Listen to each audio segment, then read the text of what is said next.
ভাইরা আমার, বন্ধুরা আমার, লক্ষ্য করুন, উবাই ইবনে কাব যখন নামাজে নবী ডাক দিলেন, তিনি জবাব দিলেন না, ফিরে এসে রাসূলের কাছে হাজির হয়ে গেলেন। নবীজি বললেন, মা মানাকা ইয়া উবাই, কিসে তোমাকে বাধা দিল আমার ডাকে সাড়া দিতে? নবীজি কোরআনে কারীমের সূরা আনফাল 24 নম্বর আয়াত শোনায়া দিলেন। উবাই ইবনে কাব বললেন, হে রাসূল, আর কখনো হবে না। নবীজি আবার বললেন, তুমি কি নামাজে পড়ো, কি তেলাওয়াত করো? তিনি বললেন, সূরা ফাতিহা, মানে উম্মুল কিতাব। নবীজি বললেন, তুহিব্বু আন উআল্লিমাকা সূরাতান লাম ইয়ানজিল ফিত তাওরাহ ওয়ালা ফিল ইনজিল ওয়ালা ফিজ জাবুরি ওয়ালা ফিল কুরআনি মিথলুহা। উবাইরে, তুমি কি চাও তোমাকে এমন একটা সূরা শিক্ষা দেই যে সূরার মতো সূরা তাওরাতে নাই, ইনজিলে নাই, জাবুরে নাই, এমন কি কোরআনে কারীমের মধ্যেও আরেকটা আল্লাহ নাজিল করেন নাই? তুমি কি চাও তোমাকে এমন একটা সূরা শিক্ষা দেই? উবাই ইবনে কাব বলেন, জি হ্যাঁ ইয়া রাসূলুল্লাহ, আমি চাই। নবীজি কসম করে বলছেন, ওয়াল্লাযী নাফসি বিয়াদিহি মা উনজিলাত ফিত তাওরাত ওয়ালা ফিল ইনজিল ওয়ালা ফিজ জাবুরি ওয়ালা ফিল কুরআনি মিথলুহা ওয়া ইন্নাহা সাবউল মাথানি ওয়াল কুরআনুল আযীম। হে উবাই ইবনে কাব, সূরা আল ফাতিহা তো এমন একটা সূরা, ওই সত্তার কসম করে বলছি যার হাতে আমার প্রাণ, যার হাতে আমি রাসূলুল্লাহর প্রাণ, সূরা ফাতিহার মতো সূরা তাওরাতে নাই, ইনজিলে নাই, জাবুরে নাই, এমনকি কোরআনে হাকিমের মধ্যেও আরেকটা নাই। আমার ভাইরা, এই হাদিস থেকে তিরমিজির 3115 নম্বর হাদিসে দুটি শিক্ষা আপনার আমার জন্য রয়েছে। এক নম্বর শিক্ষা হলো কোরআনে হাকিমের এই সূরাকে সহি করে শেখা, এর শিক্ষাকে নিজে ধারণ করা, প্রতিষ্ঠা করা, বাস্তবায়ন করা। দুই নম্বর, এই হাদিসের মধ্যে কোরআনে কারীমের আরেকটি আয়াত এনে উবাই ইবনে কাবকে তথা সারা পৃথিবীর কিয়ামত পর্যন্ত যত আগন্তুক মুমিনরা থাকবে, আল্লাহ তাআলা শিক্ষা দিয়েছেন, ইয়া আইয়ুহাল্লাযীনা আমানুস্তাজীবু, ইয়া আইয়ুহাল্লাযীনা আমানুস্তাজীবু লিল্লাহি ওয়া লির-রাসূল, লিল্লাহি ওয়া লির-রাসূল ইযা দাআকুম লিমা ইউহয়িকুম। আল্লাহ এবং তার রাসূল যখন ঈমানদারদেরকে, কাফেরদেরকে নয়, সাধারণ পাবলিকদেরকে নয়, ঈমানদারদেররকে, যারা কালেমা পড়েছে, তাওহীদে বিশ্বাসী, শিরকে বিশ্বাসী নয়, মুশরিক নয়, কাফের নয়, বেঈমান নয়, আল্লাহ ইয়া আইয়ুহাল্লাযীনা আমানু বলেছেন, ইস্তাজীবু লিল্লাহি ওয়া লির-রাসূল।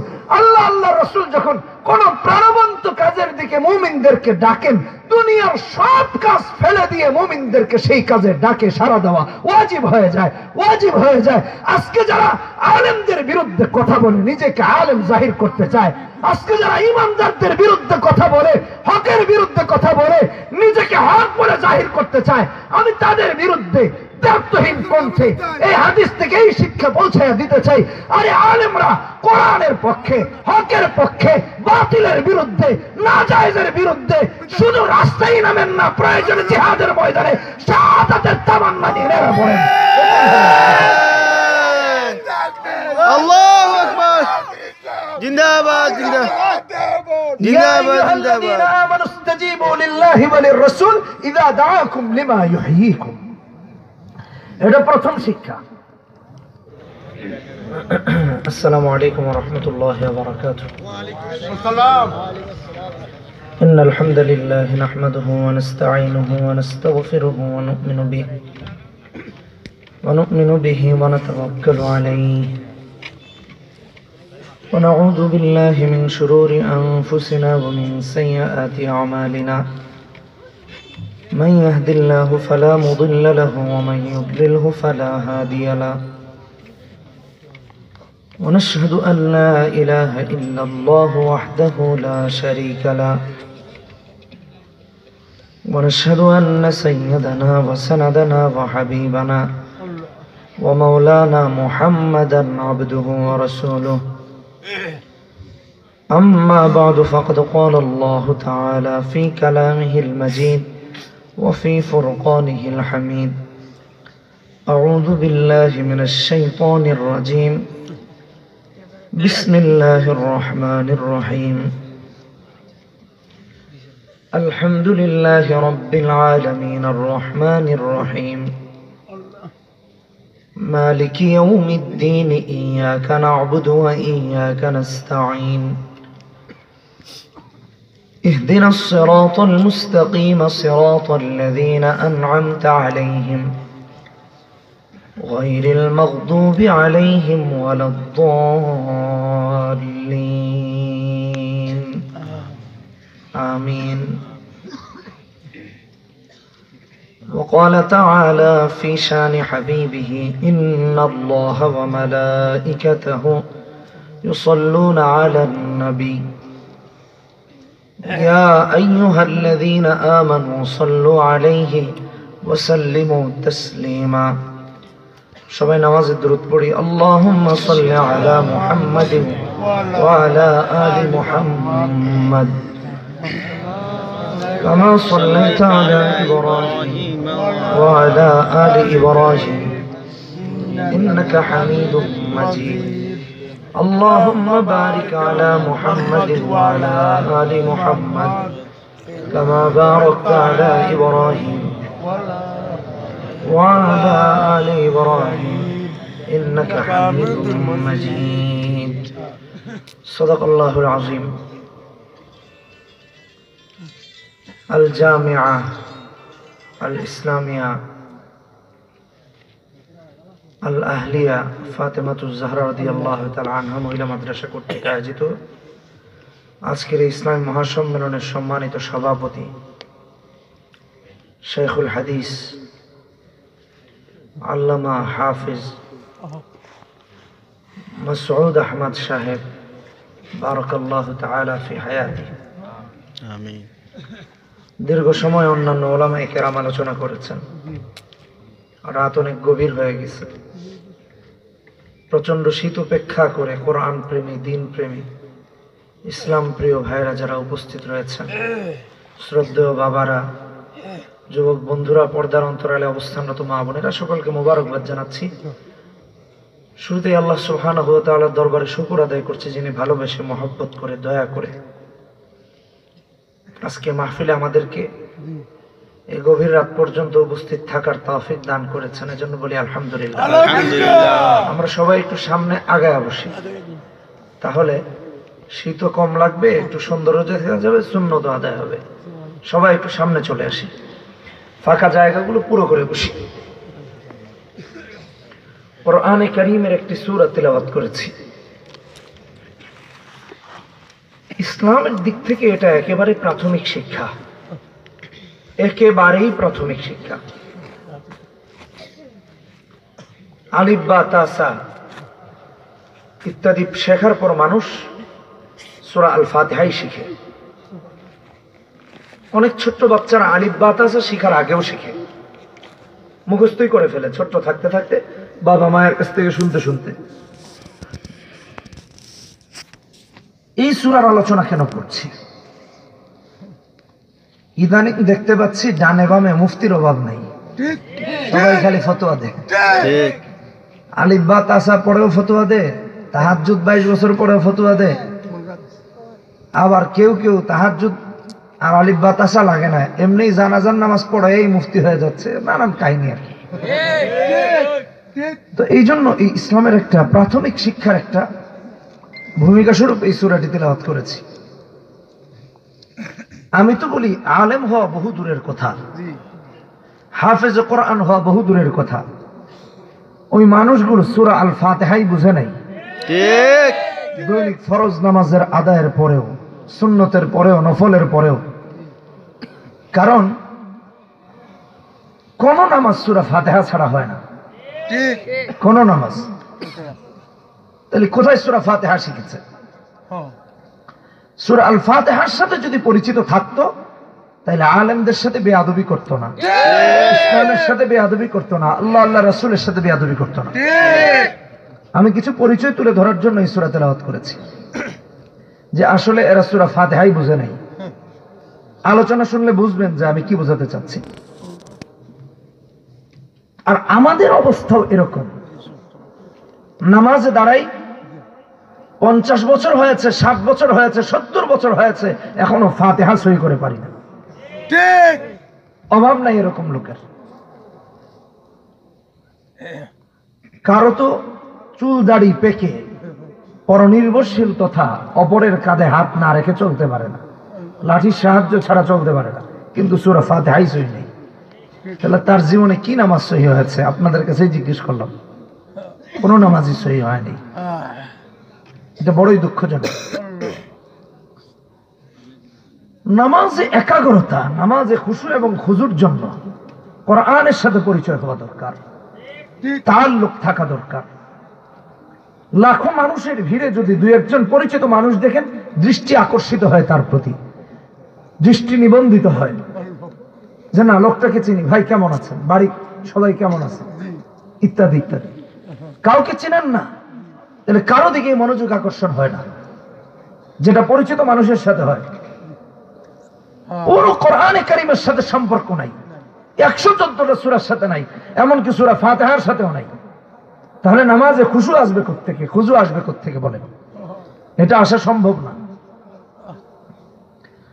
তাই এই সূরার সাথে আজকে আপনি আর আমি পরিচিত হব, এবং এই সূরার সাথে পরিচিত হয়ে বোঝার চেষ্টা করব যারা কোরআনের বিরুদ্ধে কথা বলে, ইসলামের বিরুদ্ধে কথা বলে, সূরার সাথে পরিচিত হওয়ার আগের অবস্থা আর পরের অবস্থা একজন মুমিনের কেমন হওয়া চাই। তারা যদি বুঝতো তাহলে তাদের পরের অবস্থা কেমন হওয়া উচিত ছিল, আর তারা যদি না বুঝে তাহলে যে অবস্থা হওয়া দরকার ছিল সেটা আজকে হচ্ছে। এটাই আলোচনার মধ্যে বোঝা যাবে। এই সূরাটা কোরআনে কারীমের প্রথম পারার প্রথম সূরা। 1 নম্বর পরিচয়।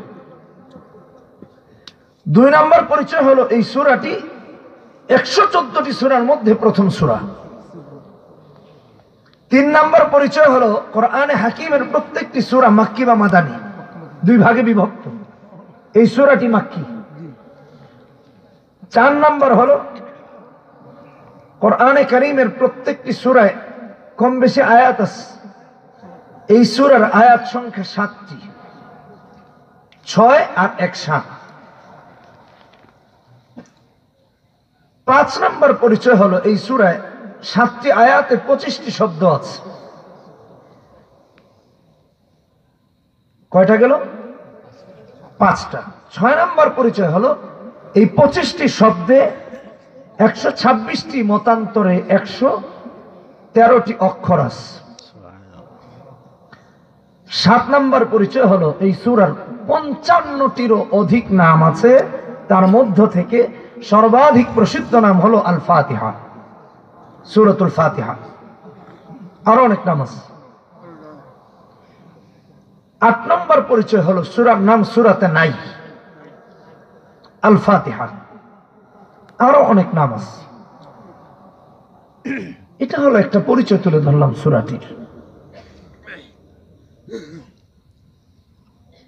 যে কারণে বলেছি যে এরা সূরা ফাতিহা বুঝে নাই, হক্কানি আলেমরা বুঝেছেন, এজন্য হক্কানি আলেমরা বাতিলের বিরুদ্ধে প্রাচীরের মতো সুদৃঢ় হয়ে দাঁড়িয়ে থাকেন, হকের বিরুদ্ধে প্রতিবাদী হয়ে ওঠেন, জাহালাতের বিরুদ্ধে প্রতিবাদী হয়ে ওঠেন, না হকের বিরুদ্ধে প্রতিবাদী হয়ে ওঠেন, হকের পক্ষাবলম্বন করেন। কেন? এটা বোঝানোর জন্য একটা হাদিস আমি উদাহরণ দেই। হাদিসটি ইবনে মাজাহ। রাসূলুল্লাহ সাল্লাল্লাহু আলাইহি ওয়াসাল্লাম কি শিক্ষা দিয়েছেন এই সূরাতে? আচ্ছা, তার আগে আরেকটা হাদিস বলি, তিরমিজির হাদিস, 3115 নম্বর হাদিস। নবীজির একজন বড় মাপের সাহাবী, নাম হলো উবাই ইবনে কাব, কারিবুল কুররা, কারীদের প্রিন্সিপাল, বড় মাপের কারী, সাহাবীদের মধ্যেও সিনিয়র কারী, শ্রেষ্ঠতম কারী। তো তিনি একবার সালাতে, নামাজে নবীজিকে ডাক দিয়েছেন উবাই, তিনি জবাব দেননি, দ্বিধাদ্বন্দ্বে পড়ে গিয়েছেন যে আচ্ছা আমি কি নবীজির ডাকে সাড়া দিব না দিব না। একদিকে আমি নামাজে, অন্যদিকে রাসূল ডাকছেন, জবাব দেন নাই।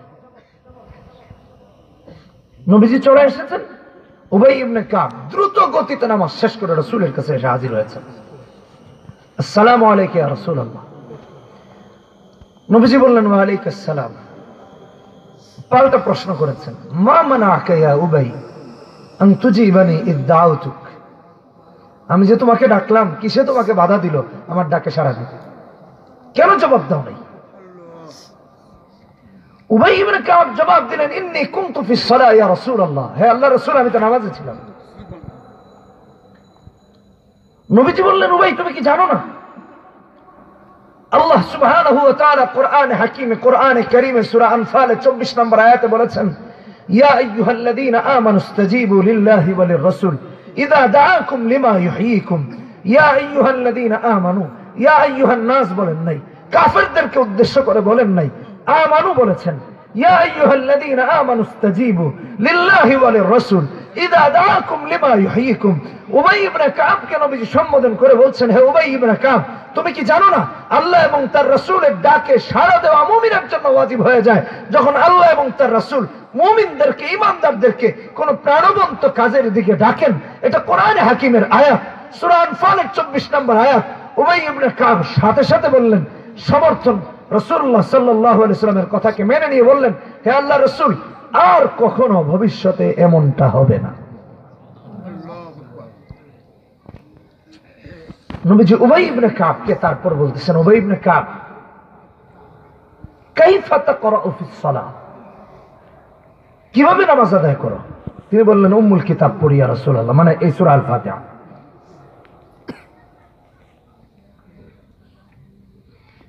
ভাইরা আমার, বন্ধুরা আমার, লক্ষ্য করুন, উবাই ইবনে কাব যখন নামাজে নবী ডাক দিলেন, তিনি জবাব দিলেন না, ফিরে এসে রাসূলের কাছে হাজির হয়ে গেলেন। নবীজি বললেন, মা মানাকা ইয়া উবাই, কিসে তোমাকে বাধা দিল আমার ডাকে সাড়া দিতে? নবীজি কোরআনে কারীমের সূরা আনফাল 24 নম্বর আয়াত শোনায়া দিলেন। উবাই ইবনে কাব বললেন, হে রাসূল, আর কখনো হবে না। নবীজি আবার বললেন, তুমি কি নামাজে পড়ো, কি তেলাওয়াত করো? তিনি বললেন, সূরা ফাতিহা, মানে উম্মুল কিতাব।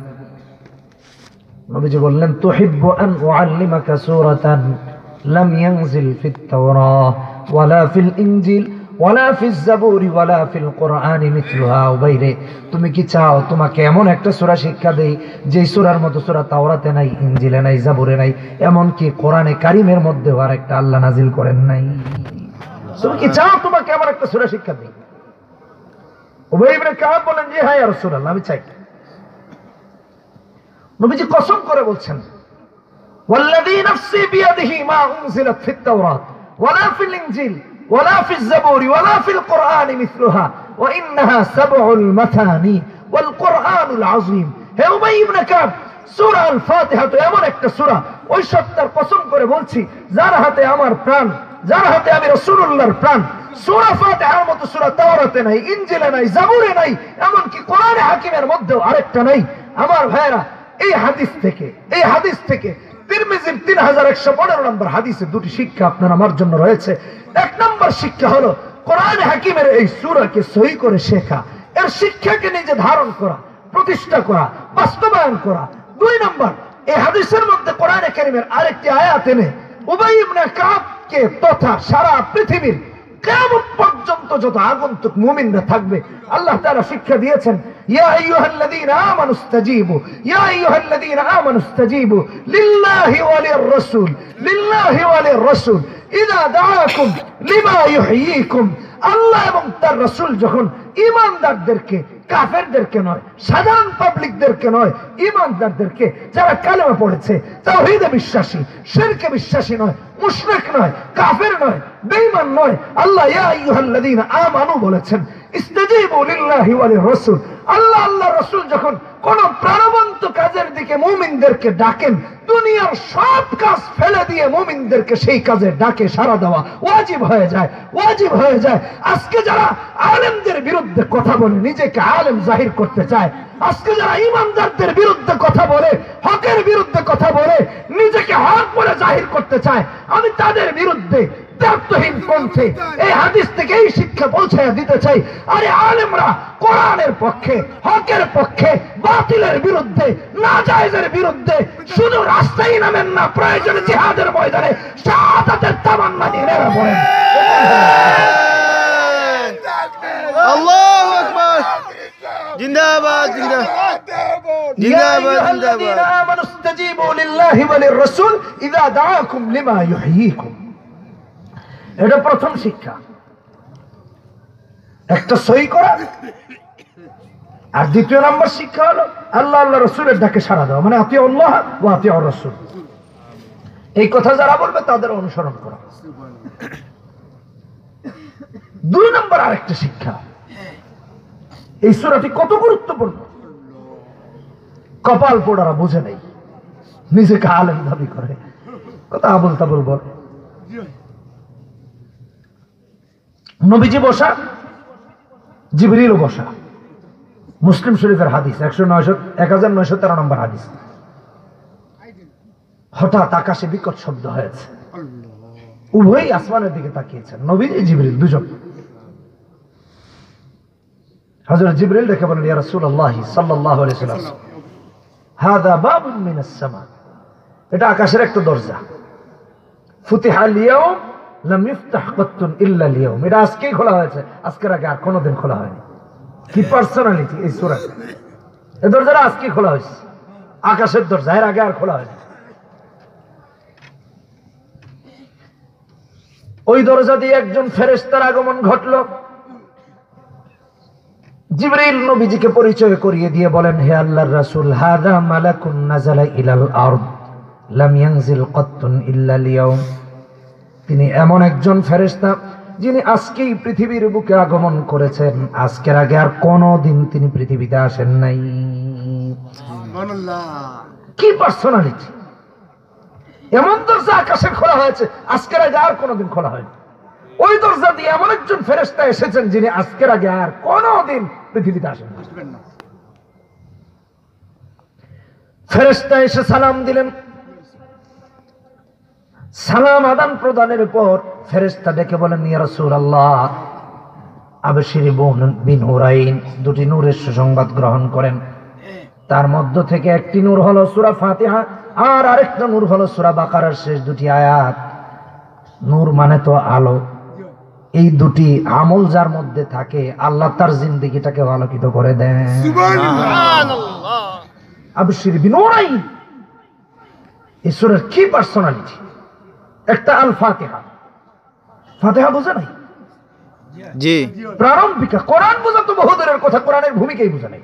ঠিক, বড় আলেম দাবি করেন। আরেকটা হাদিস দিয়ে আরেকটা শিক্ষার কথা তুলে ধরি।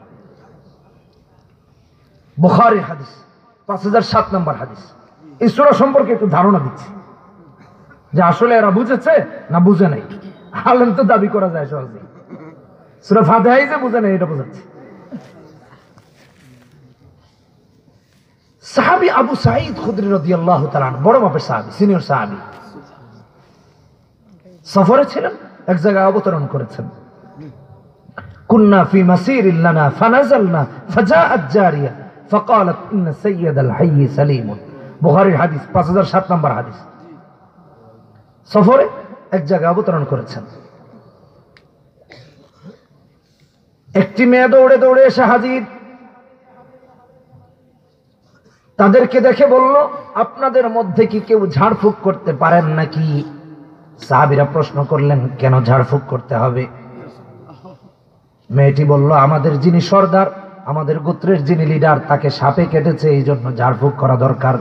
কারণ হলো আমাদের ঘরের ভিতরে কোনো পুরুষ মানুষ নাই, সব হাটে বাজারে চলে গিয়েছে, আপনাদেরকেই দেখলাম তাই বললাম। নবীজির একজন সাহাবী তার সাথে সাথে চলে গিয়েছেন, বলে চলো। নেতার সামনে গিয়ে সূরা ফাতিহা পড়ে ফু দিয়েছেন, ঝাড়ফুঁক করলেন। সূরা ফাতিহা পড়ে রুকিয়া করতে দেরি হয়েছে, সাপের বিষ পানি হতে দেরি হয় নাই। নেতা খুশি হয়ে গেছে।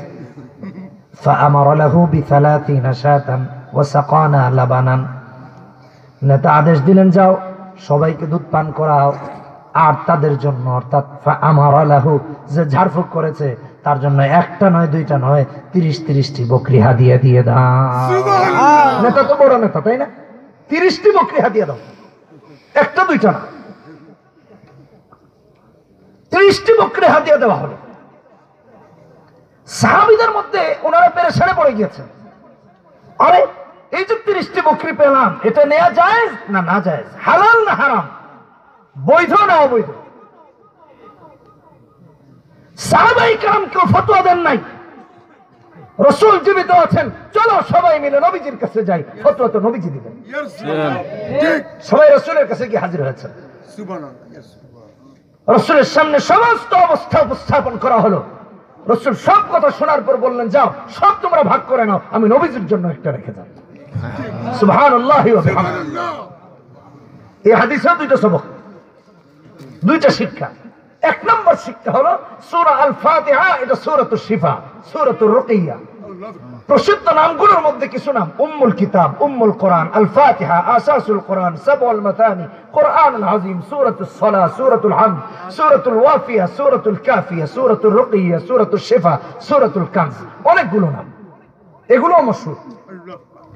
এইজন্য এই সূরার আমল যদি করা হয়, শিফা দিয়ে দেন কে? আল্লাহ। কে? আল্লাহ। এটা এক নম্বর সূরা।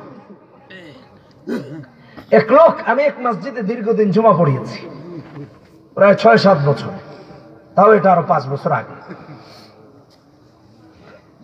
তো এক মসজিদে দেখি, আমাদের মসজিদে দেখি এক ব্যক্তি এরকম কাতরাচ্ছে, ওয়াজাআত সাকরাতুল মাউত বিল হক।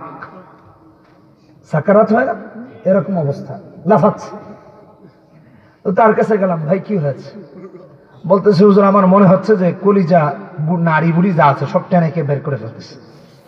তো আমাদের ওখানে ডিপের লাইন ছিল, গ্লাস দেয়া থাকতো, তো আমি গ্লাস ধুয়ে তার জন্য এক গ্লাস পানি নিলাম। সূরা আল ফাতিহা বিসমিল্লাহর সাথে, বিসমিল্লাহির রহমানির রহিম এক ফু, আবার বিসমিল্লাহির রহমানির রহিম আরেক ফু, আবার বিসমিল্লাহির রহমানির রহিম আরেক ফু, এরকম 7টা ফু দিয়ে তাকে পান করতে দিলাম। এই হাদিসের কথা আমার মনে হলো আর কি। তো উনি পানি পান করে উঠে বসেছেন। বসার পর আমি ভাবলাম একটু অবস্থা মনে হয় স্বাভাবিক। আমি এপাশ থেকে ওপাশে চলে গিয়েছি, উপরে মসজিদের অফিস দোতলায়, ওদিকে যাচ্ছি বাম পাশের গেট দিয়ে, মানে সিঁড়ি দিয়ে। যেতে যেতে মসজিদের ডান পাশ থেকে বাম পাশে যেতেই দেখি এই লোক উঠে চলে যাচ্ছে। আমার কাছে সন্দেহ লাগলো যে ব্যাপার কি, এই লোক এই মাত্র মরে যাচ্ছিল, এখন দেখি জীবিত হয়ে গেল, ব্যাপার কি? তাই আমি বললাম, ভাই দাঁড়ান। তাকে দাঁড়াতে বলে আগে আমার পকেট চেক করেছি, পকেটে ঠিকঠাক আছে কিনা সব, কারণ ঢাকা শহরে ডিজিটাল কিছু চোর আছে। আচ্ছা নাই, গুলিস্তা নাই, দেখবেন একজন বাম দিকে ধাক্কা দিবে আর ডান দিক দিয়ে সব খাই, বুঝলেন? সব খেয়ে ফেলছে, কোনো পকেটে কিছু নাই। এরপর আপনি পকেট হাত দিয়ে হায় হায়, এগুলো গেল কখন গেল খুঁজে পাবেন। বৃষ্টির দিনে একটু কাদা মারবে, মনে করেন জামা কাপড় একটু নষ্ট হয়েছে, এই মেয়ে এটা কি করলেন, দিকে ঝগড়া করতেছেন, এদিকে সব শেষ, নিয়ে চলে গেছে। ডিজিটাল চুরি আর কি। ইদানিং আরেকটা বের হয়েছে বিভিন্ন জায়গায়, একটা চক্র আছে 5-7 জনের, এরা গ্রুপিং করে একসাথে থাকে। কথাটা খেয়াল করে বোঝার চেষ্টা করি। যাকে টার্গেট করে তাদের মধ্যে থেকে একজন প্রশিক্ষিত থাকে, যখন মন চায় তখন বমি করতে পারে, মানে রেডি থাকে। যাকে টার্গেট করে হুট করে তার গায়ে বমি করে দেয়। এই লোকের গায়ে যখন বমি করেছে, এই লোকের অবস্থা কি চিন্তা করেন, বেটা নিজেও বমি করার অবস্থা, ইস গন্ধ, এই মেয়েটা কি করছেন, এই যে। আর ওদিক দিয়ে শুধু তার না, তার সাথে আরো যারা সিম্পেথি দেখিয়েছে সবার পকেট খালি মুহূর্তের মধ্যে। তা আমি চিন্তা করলাম, এই লোক এই মাত্র মরে যায় আর এখন দেখি জীবিত হয়ে গেল। তা আমি পানি পড়া দিলাম, আগে দেখি আমার পকেট ঠিক আছে কিনা, কারণ কোন দিকে আবার খালি হয়ে যায় তার তো ঠিক নাই। দাঁড় করিয়েছি, দাঁড় করিয়ে পরে দেখলাম না সব ঠিক আছে, তাহলে এরকম হলো কেন? তো আমি তার কাছে গিয়ে জিজ্ঞেস করলাম, ভাই কি ব্যাপার, এই মাত্র না আপনি মরে যাচ্ছেন, এখন দেখি জীবিত হয়ে চলে যাচ্ছেন, ব্যাপার কি? হুজুর পানিটা পান করার পর মনে হলো যে এটার ভিতরে আমার কলিজাটা ছিল, যা গিয়ে ফিট হয়ে গেছে। ইনস্ট্যান্ট যে এই উপকার পাওয়া যায়, এটা এই আমল ছাড়া আমার কাছে আর কোনো নজির নাই। এই হাদিসে ব্যাখ্যা করলাম আর কি, বাস্তব কথা দিয়ে। এটা হলো সূরা আল ফাতিহা, এক শিক্ষা। আর এখন তো পোলাপান, আহারে কপাল, কি বলবো, তাবিজ ছাড়া কিছু বুঝে না। আমলে কোরআনের কোনো দাম নাই, তাবিজ আর তাবিজ। ছোট্ট আজকের কথা বলি, আজকে আসতেছিলাম রাস্তা দিয়ে, আমার মনে হয় ডায়াল দিয়ে এখনো নাম্বারটা পাওয়া যাবে। একজন ফোন করছে, করে হুজুর একটা কথা বলতে চাই। আমি বললাম কি কথা? হুজুর বলবো? হ্যাঁ বলেন। হুজুর বলবো? বলেন। আরে ভাই আমার সময় অল্প, তাড়াতাড়ি বলেন। পরে হুজুর একটু সাহস করে বলতেছি আপনি অন্যদিকে নিয়েন না। আমি বললাম ভাই আমি নিজেই গাড়ির ভিতরে, না আমি যেতে পারবো অন্যদিকে না নিতে পারবো, আপনি বলেন চুপচাপ, বোঝার জন্য বলতেছি। হুজুর আমার একটা প্রেমের সম্পর্ক দীর্ঘদিনের। চিন্তা করছেন হুজুর, এখন বাপ মা তো রাজি হয় না, এখন আমরা দুইজন এক হইতে পারি কিভাবে, একটু তাবিজ দরকার। চিন্তা করছেন, আজকের কথা বলতেছি, এই এদিকে যখন কাছাকাছি আসছি তখনকার ঘটনা।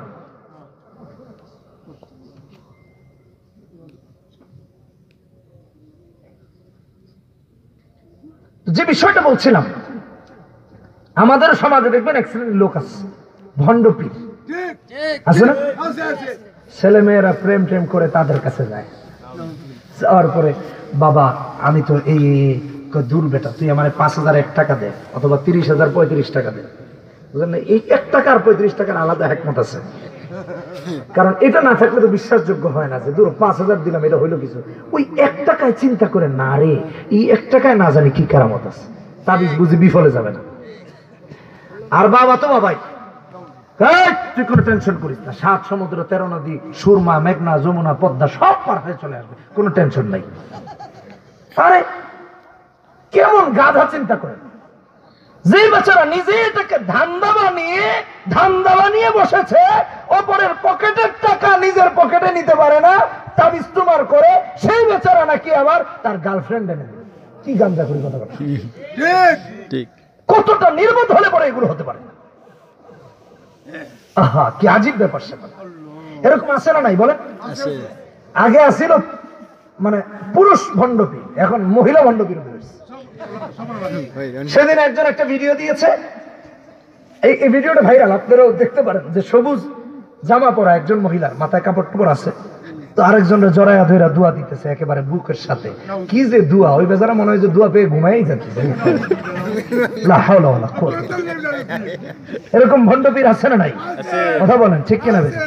ওই যে আরেকজন মারা গেছে দেখেন নাই, পেট তো মাশাআল্লাহ আল্লাহ একখান দিছে, বিশাল পেট, দেহ থাক আর না থাক পেট আছে। আর এত বড় পেট, এটা ট্রাকে নিলেও উসমানীনগরের রাস্তাঘাট ঠিক থাকবে না, এটা নাইলে বাতি দিলাম। অনেকে দাবি তুলছে হুজুর এর জানাজা কুষ্টিয়ার এসপি সাহেব পড়াক, এটাও ভাইরাল। যেহেতু উনি জানাজা পড়াইতে চাইছে, তাহলে এই ব্যাপারটা আগে পড়ায় টেস্ট করুন যে ঠিক আছে কিনা সবকিছু। কি একটা আজীব অবস্থা। তো আচ্ছা ওইদিকে নাই না গেলাম, এখন তো মনে করেন যে 5,000 টাকা দিয়ে 5 বছর ঘুরে, না গার্লফ্রেন্ড আছে না টাকা ফেরত।